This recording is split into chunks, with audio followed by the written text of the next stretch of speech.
Welcome to My Hometown, the program that explores clubs, organizations, businesses, and issues across Nassau and Suffolk counties and sheds light on the different towns that are making a difference.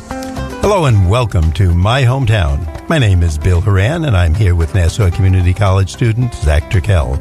And today we're shining the spotlight on a caregiver support initiative being run out of a healthcare and rehabilitation site right here on Long Island. And there's lots to learn today, Bill. And let's do this by welcoming Dawn Hagen, who is the program director of the Willing Hearts Helpful Hands program, which is an affiliation of the Parker Jewish Institute, and Audrey Rudolph, the volunteer coordinator of Willing Hearts. Dawn and Audrey, welcome to My Hometown on the voice of Nassau Community College, 90.3 WHPC. Thank you so much for having us. Yes, thank you.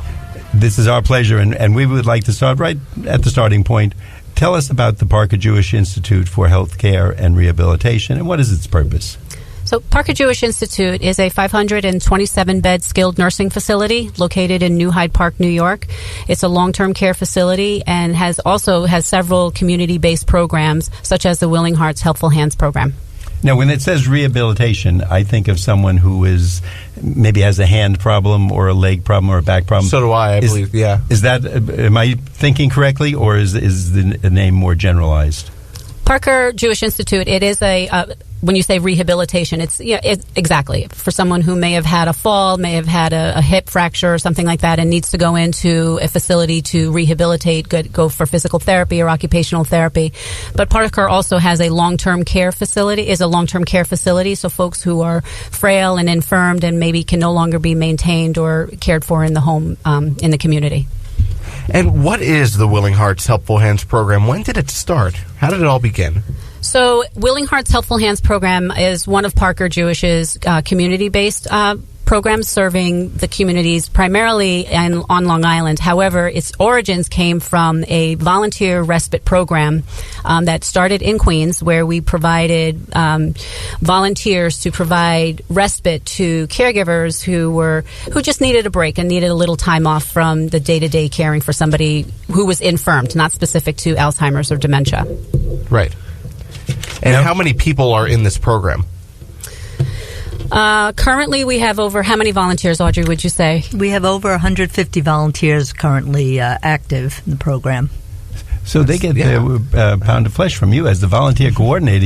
If you've got 150 people to keep organized and who's out today, that's a lot of people. Sick, that's a lot of work. Yeah. Yes, yeah. And actually, the caregiver and the volunteer really communicate together and work out the schedule. But we stay in touch with the volunteers on a regular basis just to make sure things are going well. Because out of 150, I mean, even 2%, if someone can't be there, somebody's sick, have a family event or something, that's a lot of work for you. Yeah, and of course people take vacations and time off, and we explain that to the caregivers that that's something that will happen. Take us behind the scenes a little bit. What's the most important aspects of this program?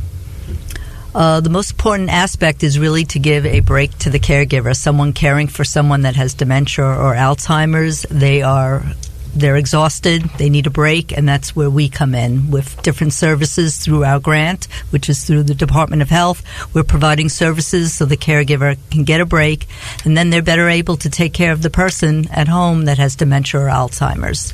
The people who get that break must be so grateful to you, because I just can't even conceive, because you're talking to someone who they're doing their best, but they're not connecting with certain events that you're talking about, or maybe you ask them something simple, get the pen, get the mustard, and you're saying it 6 or 8 times. It's got to be very frustrating. So this kind of gets them back on the normal course for a little while, or lets them get out of the house, etc. Is that it? Exactly. Just like everyone needs a break sometimes, and someone that doesn't have help in the home doesn't have a break. So we're able, through a volunteer, to give them 4 to 6 hours a week to do what they need to do. That's wonderful. Now, Audrey and Dawn, if someone is out there hearing this and they're saying, gee, I didn't know about this, and I'm taking care of my uncle every day, or his wife, or his, vice versa, is taking care of the other party, do they just get in touch with you? Do they have to qualify? Is there an income level they have to be above or below?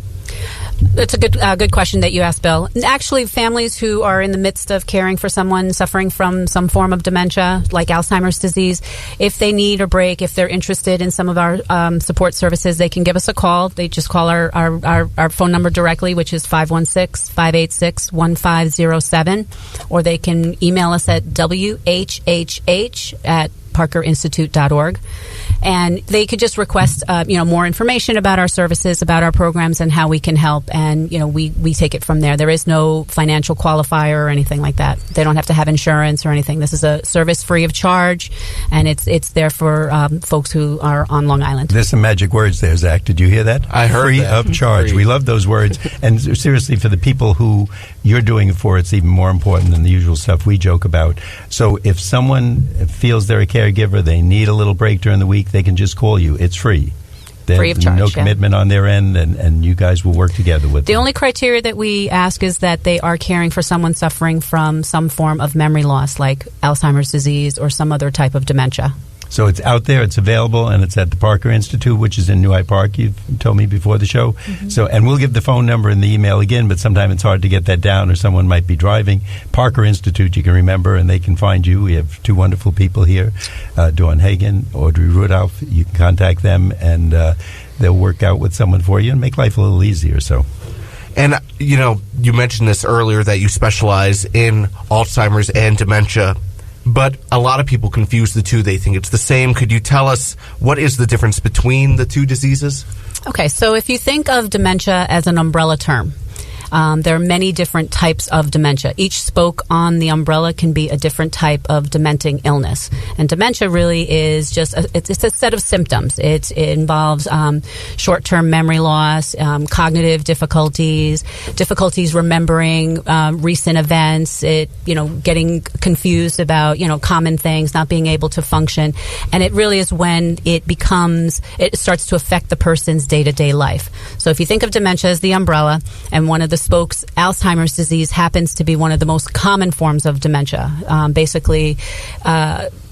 Anywhere from 60 to 80% of all people diagnosed with dementia have a diagnosis of Alzheimer's disease. So it's very common that folks use the term interchangeably. Mm-hmm. Many times physicians err on the side of just giving it the umbrella term dementia until you go through the further cognitive testing and further medical evaluation, there's really no way to, pinpoint exactly what type of dementia. Because Alzheimer's, again, is one of the most common forms, but there's vascular dementia, there's mixed dementia, which is a combination of both. So. And I know a lot of elderly people, but, some of them just develop memory loss. What's the difference between that and dementia? Because, when people get older, they forget things, and that's common. But what's the difference between, normal short-term memory loss and dementia? Is there a whole different ballgame you're getting at here? Right. Well, that's a good question that you asked, Zach, in that it's common for us to forget certain things, right? You walk into a room and you say, God, what did I come in here for? I can't remember what I came in here for. Somebody who does not have dementia will say, walk back out of the room, retrace their steps, and say, oh yes, I was going into the kitchen to pick up, to get the list, the grocery list. Somebody with dementia will have a thought that they're going to go into the kitchen because they're hungry. They'll get into the kitchen and they may not understand or remember, what was I in here for? And then they'll get caught up with other nuances in the kitchen. They might start, they'll see the dishes in the sink and they'll start maybe puttering around with the dishes, but not remembering that they were really going into the kitchen to maybe get something to eat. Right, and before Bill asks his questions, I just want to let our listeners know that you are listening to My Hometown on the voice of Nassau Community College, 90.3 WHPC. My name is Zac Turkel, along with Bill Horan, and we're talking about a specialized caregiver support initiative being run out of the Parker Jewish Institute for Healthcare and Rehabilitation with the program director of the Willing Hearts Helpful Hands program, Dawn Hagen, and Audrey Rudolph, the volunteer coordinator of Willing Hearts. Dawn, you just scared me because as you were describing the symptoms, I said, oh my gosh, I qualify. I'm always going into the kitchen and go, why am I here? Was it my keys? That means I have to take over the show, Bill. I'm a little nervous. I may not be the co-host too much. I'll forget and be at Arby's next week this time. Maybe. So, but then you cleared it up. Now, I have a question, though, that I've noticed with a friend. Is it hard for the person who's going to be the caregiver, I guess usually the spouse or a brother or sister living together, to kind of finally reach that hurdle where they admit it? Because I have a friend for years, I've been kind of giving him hints, and his friends have been saying to me, you're close to him, you better tell him his wife isn't doing well. And we all recognize it, and it's now very obvious, but he doesn't want to take any steps that would validate it. Is that a big problem? I certainly think that's an issue. People don't want to face the fact that there's something wrong, as with any disease or something going bad. But it is helpful because you do need to plan for the future. You need a diagnosis, and there's free help out there. And that's a great word. I always like that word, free, because I think a lot of us are afraid, and maybe the excuse is, well, I don't want to pay for it, and this is going to cost me $1 million and blah, blah, blah. But the help is free, and certainly better to know about it. Is there a point where you'd say that someone should be concerned about this? We all get a little forgetful, and we can laugh about it. We miss our favorite program or something. But is there kind of a turning point that you've seen that you tell people, that's it, you've really got to do something? It's a good point that you bring up, because it when you start to see that it affects the person's day-to-day life, that they're requiring more and more assistance, they're requiring more reminders, they're requiring more hands-on assistance, more supervision. It really is a problem where, that person may not be able to manage effectively on their own, and that they do need the assistance. And then the caregivers have to step in and take over or help with part of the caregiving process. The biggest problem, many families face is that, when do you give up the person's independence, or when do they give up their independence? When does the family take over? And that's a very slippery slope, because you don't want to take over a person's life if they're still managing and capable of doing some aspects of it, and you want to make sure that you really encourage them to stay as independent as possible. But you want to give them the proper support, proper encouragement, the proper cueing, and the proper care, so that they can maintain as independently as possible. And I'll reveal my secret system today that might work for other people. Stickies on the microwave. Take the dog to the groomer. Go to get a quart of milk. Go to the bank and stop off at the post office. So long as I follow those stickies, I make it. Bill, I use my cell phone. Well, you're in a lot better shape. I forget where I put my cell phone, so I need the stickies to get around. That's right. Well, people work in different ways. That's right. What are some of the services provided by the initiative?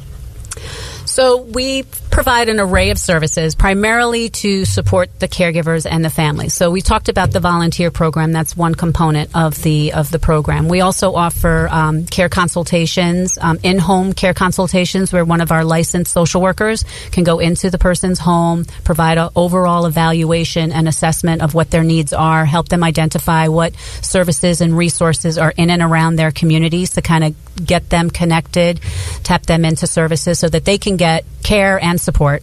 We also run caregiver support groups, either in-person groups, and we also have 4 different telephone support groups that we run over the telephone. So families who may not be able to get out to a support group can call in to the telephone support group and basically talk with other caregivers, share their experiences, talk about what's pressing at that moment, what they're dealing with, what their struggles are at that moment, and getting the understanding and the acceptance and the advice and support from others who are in a similar situation.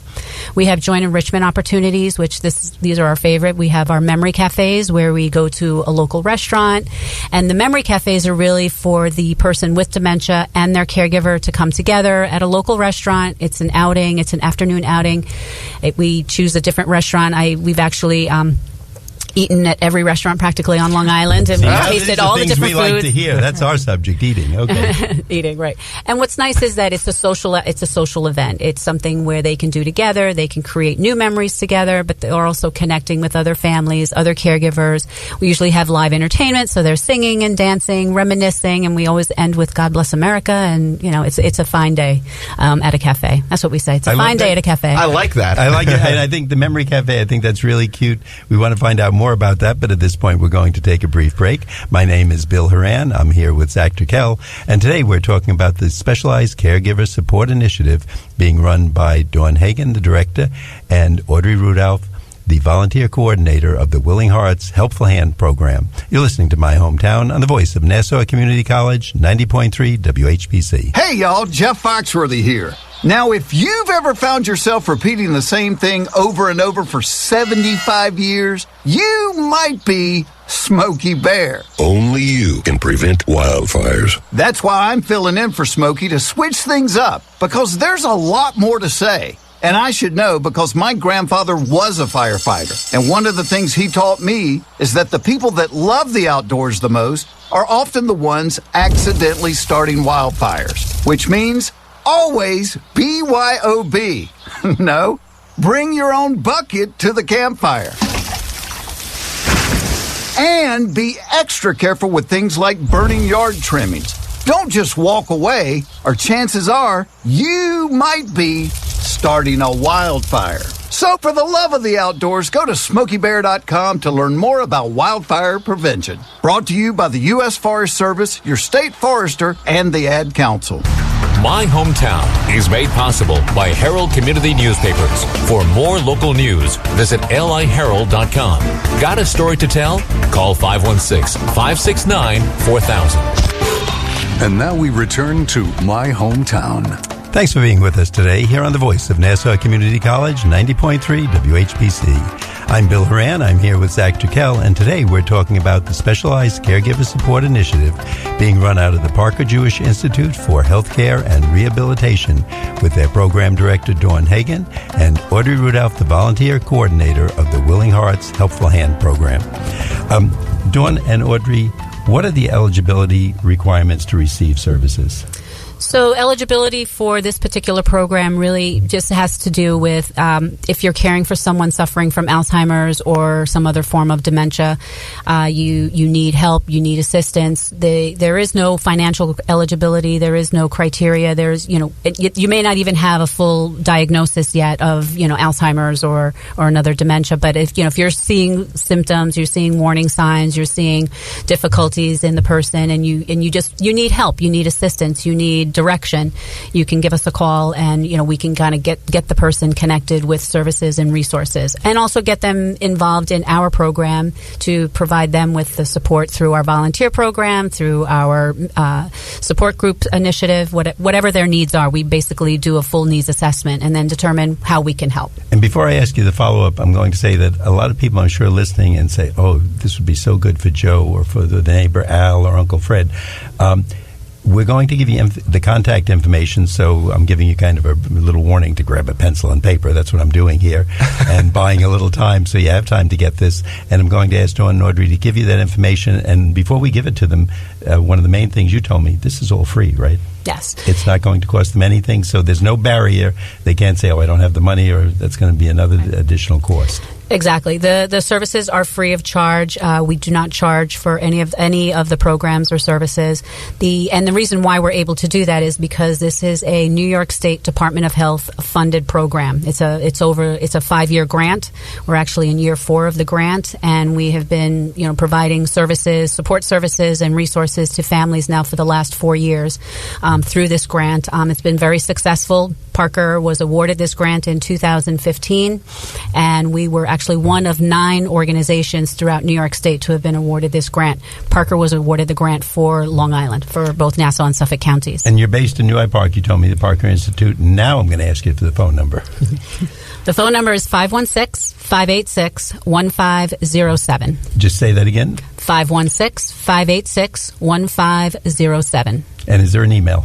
There is an email. It's whhh@parkerinstitute.org. Now let's say it again. Please. whhh@parkerinstitute.org. I'm not making fun of you, but when I write those things down, if I try to write quickly, I look back later and say, what's an antelope? Why did I say get a loaf of bread when I'm talking about the Parker Institute? I can't read my own writing.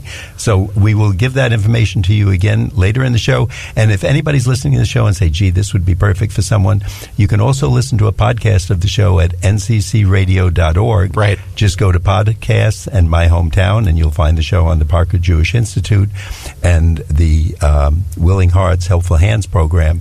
This is very important. You can be saving a lot of caregivers, a lot of suffering, and making life a lot more wonderful for the patient by getting them involved in the Memory Cafe and meeting a lot of interesting people. You definitely can, and you can visit other sources too, such as iTunes, Android Podcasts, and Spreaker as well. Just search for My Hometown.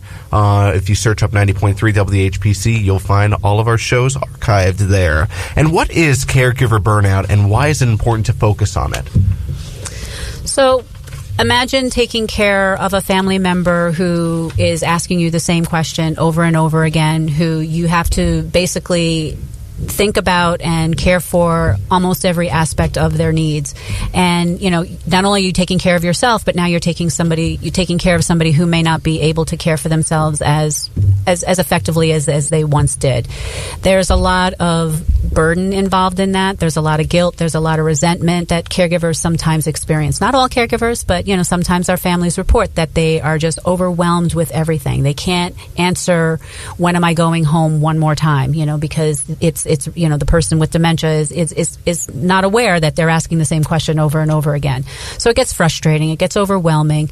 There's a lot of work involved. The person with dementia requires constant supervision, constant cueing, constant prompting. So the families get overwhelmed. They get tired. Especially if they're caring for them 24/7. If the person with dementia isn't sleeping well at night and the caregiver's up, several times in the middle of the night and not getting enough sleep, they're getting burdened. They're getting overwhelmed. They're at risk for burnout.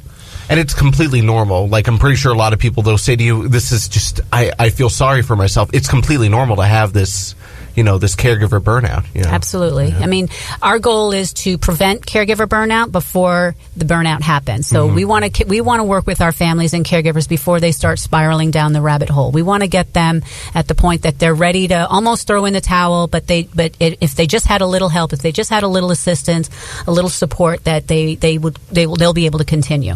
Okay. Now, I know you have a volunteer program because Audrey is head of the volunteer program. That's so, right. Audrey, can you tell us about that? If someone's listening, they'd like to volunteer, get involved?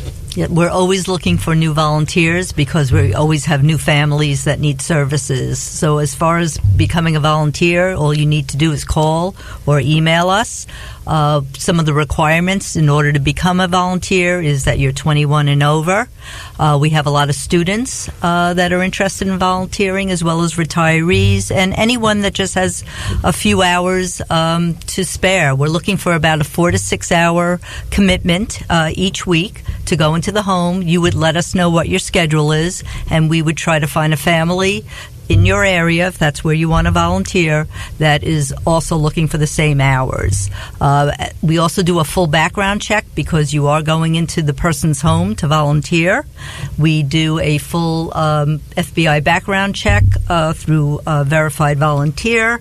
We also do a health screening. We pay for everything. There's no cost on your end. We also do a National Sex Offender Registry check. And there is also free training through the Alzheimer's Association in basic dementia. So that's actually wonderful for your resume if that's needed, and it's just great information so you know exactly how to deal with the situation. And of course, we're always there to support you. And if people want to help other people, this is a volunteer opportunity. It's at no cost. So if they say, gee, I'm a little tight on funds, it's not reaching into their pocket and donating money. There's other people you go to for that. Right. And I'm sure we'll get to that later on. But this is something where if they have a few hours a week, a college student, and what an experience builder and resume builder for that, to learn about the people. And it might be a career they want to go into, so it could open up avenues. Exactly. Zach, before my next question, I know you have something to say. Yes, I do. You are listening to My Hometown on the voice of Nassau Community College, 90.3 WHPC. My name is Zac Turkel, along with Bill Horan, and today we're talking about the Willing Helpful Hearts program. And it's run by their program director, Dawn Hagen, and Audrey Rudolph, the volunteer coordinator of the Willing Hearts Helpful Hand program. Say that 6 times real quick. Willing Hearts Helpful Hand program. I can't do it. My mouth is too tired you today. You did a good job on that. Now, Dawn and Audrey, we talked about volunteers. Are they different from interns? Are interns the same thing? And if so, could you differentiate? Sure. So we actually have a lot of students that are using this as an internship. We're happy to fill out any paperwork that's needed. It's a great, as you said, a resume builder. Again, we're working with many, many students. So you have, now is that a different crew, volunteers and interns, or are they all it's all together. They all group? get the same training, health screening, etc. And somehow I have a feeling if someone wants to give their time, you'll find something for them to do. There's always someone to volunteer for. That's great. No, and they're doing great work. So thank you. And what is unique about the volunteer opportunities? What is something different about the Willing Hearts Helpful Hands program? There, I said it correct this time. you really, it's very hands-on. You're going into the home and really helping a family that really needs some assistance. We find that our volunteers are sometimes, get very close with the family. They've been invited for holiday dinners. It's a wonderful feeling to be there. You're helping the person with dementia by socializing with them. You wouldn't be doing anything hands-on.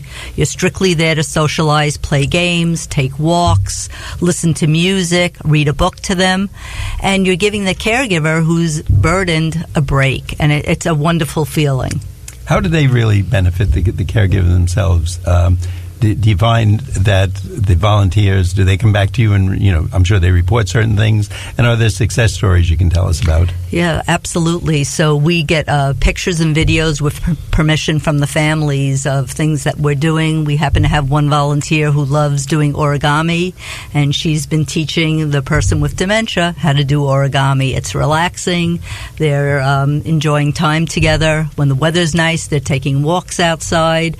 We just heard from one of our volunteers that she was invited for Easter dinner with the family. So they really develop a relationship. I didn't think of that, but you're using your hands. You're doing, I guess that's, or I don't know origami, yes. but something like that where you can actually do something. The brain is still working because it has to know the next step, what to do. And I would think that's very interesting. And also for the person, they're creating something. So at the end of it, you see the product of your work. And it's got to make you feel good internally for the patient, and of course the caregiver, that they're doing something for the patient. Absolutely, and we're trying to give our volunteers ideas of things to do so that the person with dementia feels successful and is enjoying what they're doing together. And just one more time, if they want to get in touch with the Parker Jewish Institute for Healthcare and Rehabilitation, where is that? The number and the email again. Dawn, use your big voiceover voice because I like that. And repeat it twice. Okay, so the phone number is 516-586-1507.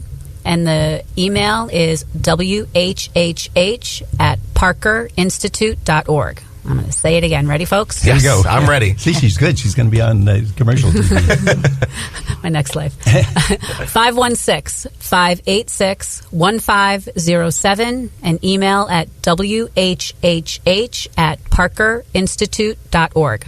And the magic words that should be included with that, it's free, free, free. There's going to be no charge. And for the people who want to donate their time, if you don't have the money to donate, and a lot of us don't, but if you can put a few hours in each week, it's going to be a great feeling. You're working with wonderful people, and you'll even get to have lunch at the Memory Cafe. Did I get that right? Some of our volunteers have come to our cafes. That sounds like a good party and something we all want to attend. Dawn and Audrey, thanks for being with us today. We'd like to remind our audience that we've been listening to Dawn Hagen. She's the program director, and Audrey Rudolph, the volunteer coordinator of the Willing Hearts Helpful Hand program at the Parker Jewish Institute. Thanks for being with us today. We appreciate it. And we would like to let our audience know that you've been listening to Bill Horan and Zac Turkel on My Hometown. We like to get your feedback on My Hometown. Send your comments to whpc@ncc.edu. Nassau Community College, where success starts and continues. Till next time, this is Bill St. James. And remember, there's no town like your hometown.